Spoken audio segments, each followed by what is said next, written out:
नमस्कार दोस्तों, पिछले वीडियो में हमने देखा था कि कैसे 1786 के अधिनियम ने लॉर्ड कॉर्नवालिस को भारत का सबसे शक्तिशाली गवर्नर जनरल बना दिया था, जिसके पास अपनी काउंसिल के फैसलों को पलटने यानी वीटो पावर तक थी। लेकिन सवाल यह है कि इतनी असीमित शक्तियां मिलने के बाद कॉर्नवालिस ने इन पावर्स का इस्तेमाल कैसे किया? क्या उसने सिर्फ कंपनी का फायदा देखा या भारत में कुछ ऐसे बदलाव भी किए जिन्होंने आने वाले सालों में देश की प्रशासनिक व्यवस्था की नींव रखी? आज हम जानेंगे उसी कॉर्नवालिस कोड के बारे में, जिसने भारत में एक नए युग की शुरुआत की। लॉर्ड कॉर्नवालिस जब 1786 में भारत आया तो उसके सामने दो बड़ी चुनौतियां थी। पहला, ईस्ट इंडिया कंपनी में फैला जबरदस्त भ्रष्टाचार, और दूसरा, भारत की राजस्व और न्याय व्यवस्था का लाचार होना। कॉर्नवालिस का लक्ष्य था एक पारदर्शी, कुशल और मजबूत प्रशासन स्थापित करना। कॉर्नवालिस ने कंपनी के कर्मचारियों के बीच फैले भ्रष्टाचार को खत्म करने के लिए सख्त कदम उठाए। उसने कर्मचारियों को निजी व्यापार करने से रोका और उनका वेतन बढ़ा दिया ताकि वे रिश्वतखोरी से दूर रहें। उसने सेवाओं का भारतीयकरण करने की बजाय उन्हें यूरोपीयकरण किया, यानी सभी महत्वपूर्ण पदों जैसे कलेक्टर्स, जज पर अंग्रेजों को नियुक्त किया गया। इसी कारण लॉर्ड कॉर्नवालिस को भारत में सिविल सेवा का जनक, father of civil services in India कहा जाता है। कानून व्यवस्था को मजबूत करने के लिए कॉर्नवालिस ने पुलिस व्यवस्था में भी बड़े बदलाव किए। उसने पुराने जमींदारी पुलिस सिस्टम को खत्म कर दिया। हर जिले को छोटे छोटे थाने, सर्कल में बांटा गया और हर थाने पर एक भारतीय दारोगा को नियुक्त किया गया, जिसकी मदद के लिए सिपाही होते थे।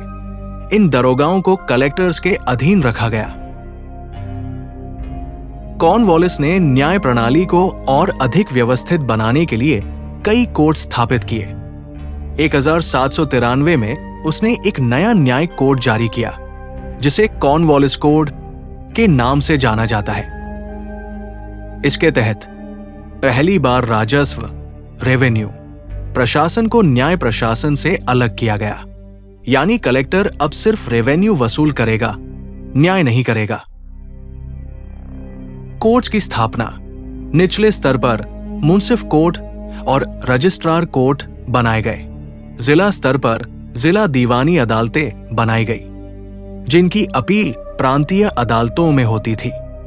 सबसे ऊपर सदर दीवानी अदालत दीवानी मामलों के लिए और सदर निजामत अदालत आपराधिक मामलों के लिए स्थापित की गई।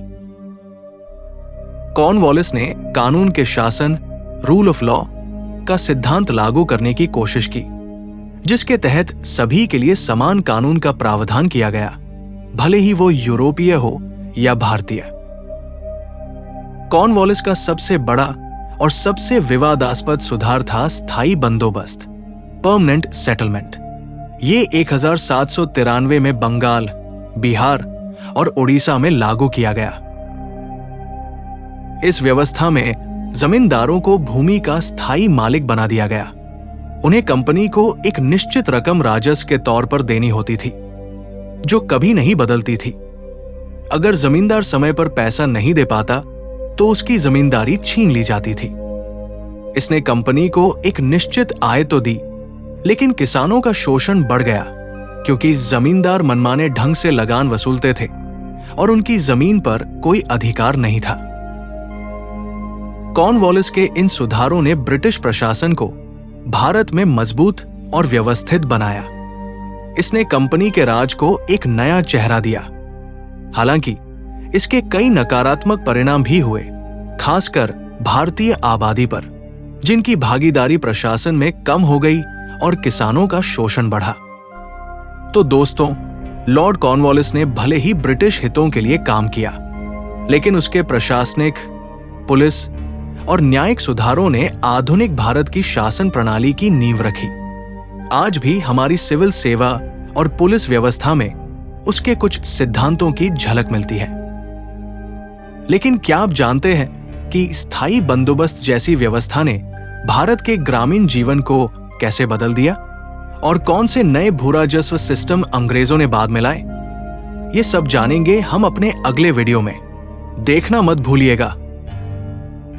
अगर आपको ये वीडियो पसंद आया तो इसे लाइक करें, दोस्तों के साथ शेयर करें और हमारे चैनल को सब्सक्राइब करना न भूलें। धन्यवाद।